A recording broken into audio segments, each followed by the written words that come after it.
मैं Mohammad Athar sky i24 के जानिब से झंझारपुर प्रखंड के अररिया चौक पे अभी हम मौजूद हैं चाय पे चर्चा करने के लिए। यहाँ अभी हमको मिले भाजपा के संग्राम पंचायत के पंचायत अध्यक्ष बाजीराव जी, आपका स्वागत है स्काई i24 में। नमस्ते समस्त जनता को। भाजपा के पंचायत अध्यक्ष से मैं जानना चाहता हूँ कि अभी जो एनडीए में भाजपा के कैंडिडेट चाहे जो भी हों, उनसे आप क्या अपेक्षा करते हैं झंझारपुर के बारे में? झंझारपुर पूरा प्रगतिशील हो, कर्मठ हो, बेरोजगारों को रोजगार मिले, उससे ज़्यादा क्या हमको अपेक्षा रहेगा विधायक? झंझारपुर के क्या विधायक ये चाह रहे हैं कर्मठ हो, रोजगार देने वाला हो। मैं इनसे ये पूछना चाहूँगा कि झंझारपुर को ज़िला बनाने का मुद्दा आप लोग उठाएंगे? अवश्य उठाएंगे, हाँ उठाएंगे। और झंझारपुर को ज़िला बनाने का मुद्दा उठाएंगे पंचायत भाजपा अध्यक्ष। आगे का क्वेश्चन ये है कि झंझारपुर में जितने भी इंडस्ट्रीज़ बंद है उनको खुलवाने के लिए क्या योजना रहेगी आप? पूरे पार्टी की मुहिम चल रही है, मुख्यमंत्री और एनडीए पूरा प्रयास कर रहे हैं। इस 5 वर्षीय में अगर सरकार हमारा बनी तो पूरे जितने भी बंद फैक्ट्रियाँ हैं, चाहे चीनी मिल हो, पेपर मिल हो, सबको फिर से पुनरुद्धार किया जाएगा। एक बार फिर ये वादा कर रहे हैं, 15 साल से एनडीए की सरकार है, बीच में 24 महीने महागठबंधन की सरकार थी। मधुबनी डिस्ट्रिक्ट में 3 चीनी मिल, शकरी चीनी मिल, रैयाम चीनी मिल, लोहट चीनी मिल, तीनों बंद हो गया 95 के अंदर। और बंद होने के बाद मुख्यमंत्री जी ने कहा था कि मैं इसको खुलवाने का प्रयास करूंगा। एक बार फिर आप वादा कर रहे हैं? हाँ, वादा कर रहे हैं। पूरे जनता को ज़रूरत है, उस चीज़ को पूरा किया जाएगा। आप बताइए, क्या ये वादा पे खड़े उतर पाएंगे? ऐसा तो नहीं लग रहा है सर, क्योंकि पहले भी बहुत वादे हो चुके हैं। अब बहुत सारे समस्या का कोई भी मतलब विकल्प नहीं देख रहे हैं हम लोग। समस्या का समाधान, समस्या आम आवाम है, इन्होंने कहा है कि समस्या का समाधान जो है नहीं हो पा रहा है। इंडस्ट्री के बारे में जी, जैसे कि मधुबनी ज़िला के अंदर 3 चीनी मिल था जो आज 95 से परमानेंट बंद हो गया है। एक चीनी मिल में 20,000 वर्कर होते हैं, 20,000 वर्कर होते हैं। तो अगर एक चीनी मिल खुलेगा तो 1 लाख लोग को रोजगार जी बिल्कुल सही बात है सर। इसलिए कि ईंट का व्यापार बढ़ेगा। जी अब दूसरे व्यक्ति से पूछते हैं, झंझारपुर के अंदर जो अभी चुनावी मौसम होने वाला है, उसके अंदर आप मुझे बताइए कि आपका विधायक कैसा हो? अच्छा हो, कर्मठ, ईमानदार और प्रयत्नशील हो, जो अच्छा काम जनता के बीच में रखा जाए, वो चलता रहे। वर्तमान विधायक के 5 साल के कार्यकाल को आप कैसा देखते हैं? अच्छा होना चाहिए, अच्छा से अच्छा होना चाहिए। कोई भी हो, उससे मतलब बहसबाजी नहीं है, लेकिन अच्छा होना चाहिए जो भी आवे। विधायक जी कह रहे हैं कि हमने मेडिकल कॉलेज के लिए प्रयास किया और मेडिकल कॉलेज का शिलान्यास हुआ। आप इससे सहमत हैं? हाँ, एग्री हैं। हाँ, एग्री हैं। आप सहमत हैं? जी बिल्कुल सहमत हैं। एनडीए की सरकार के अंदर मेडिकल कॉलेज शिलान्यास हुआ, पंचायत अध्यक्ष भाजपा, सहमत हैं आप? सहमत हैं, लेकिन उसमें पूरे एनडीए का सहयोग है, उसमें किसी अंदल का विधायक का कोई सहयोग नहीं। राजनीति नहीं करिए।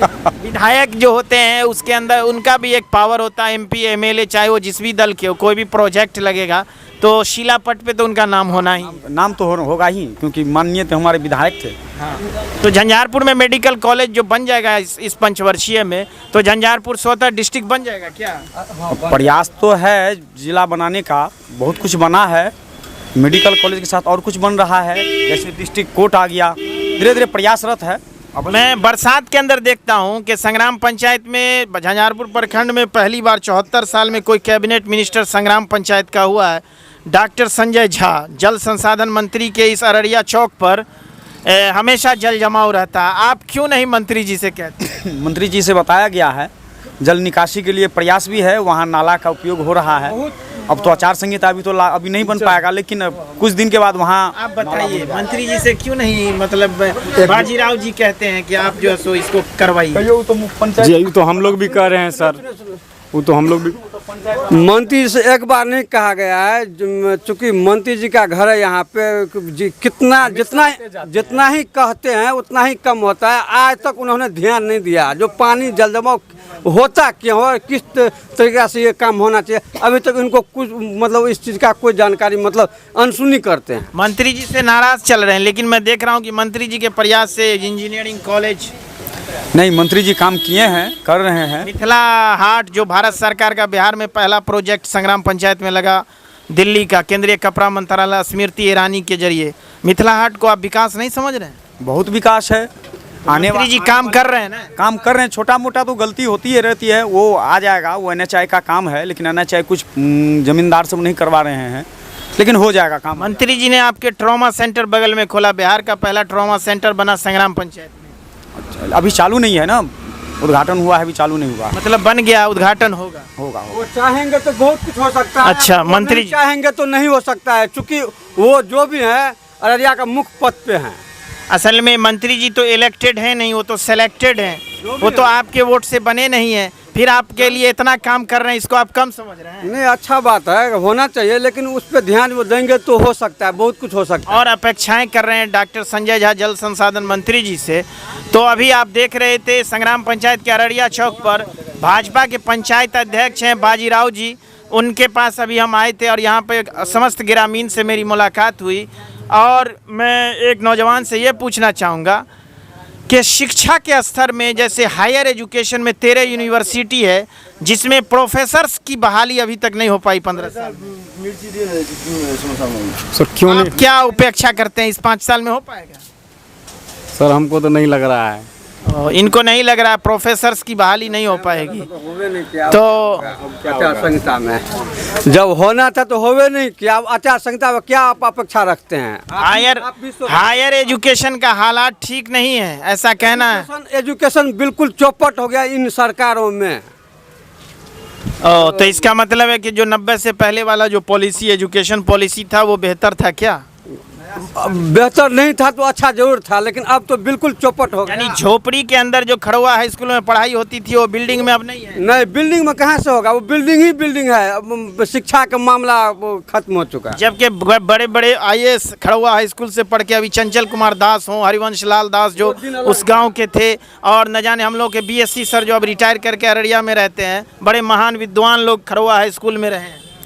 जो वो दिन था वो अब नहीं है, वो पढ़ाई भी नहीं चल रहा है। यानी झोपड़ी के अंदर ज्यादा अच्छी पढ़ाई होती थी। क्यों रहे? कहाँ घर है आपका? मेरा घर फुलपरास है। फुलपरास विधानसभा में विधायिका का टिकट कट गया है, क्यों? क्यों कट गया है तो उसका मामला है, मेरा मामला तो नहीं है भाई। 5 साल में विधायिका ने कुछ गलती किया होगा तभी ना मुख्यमंत्री जी गलती देखिए, आप क्या करते हैं, गलती जो आप स्वीकार नहीं करते हैं, ठीक है, गलती का अपना स्वीकार करेगा, खुद गलती कोई नहीं करेगा, ठीक है। गलती जो करता है, गलती अपना खुद जो स्वीकार कर लेगा, तो गलती जो है ना इंसान। फुलपरास में किस पंचायत से आते हैं? फुलपरास में फुलपरास पंचायत से है, बड़ी पंचायत से? फुलपरास मेन से सुशील आजाद मुखिया? नहीं, वो तो बड़ी पंचायत हो गया। हाँ, फिर कौन? अभी तो है हरिनारायण मुखिया।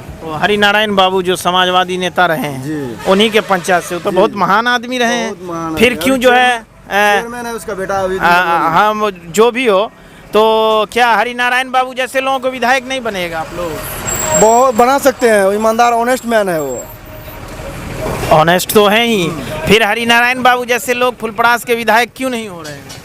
क्यों नहीं हो रहा है? उसका जो है ना, सब आदमी का एक ही जैसे माइंड नहीं ना है, सबका अलग अलग माइंड है, सबका अपना अपना मत का बात है इसमें। फुलपरास जो समाजवादी धरती रही है, फुलपरास का रेफरल अस्पताल जो कर्पूरी जी ने 77 में बनाया था, मुख्यमंत्री जब बने, आज इस रेफरल अस्पताल का हालात ठीक नहीं। ठीक तो है ही नहीं, लेकिन बिल्कुल ठीक नहीं, सरकारी अस्पताल का बिल्कुल कचरा बना दिया है।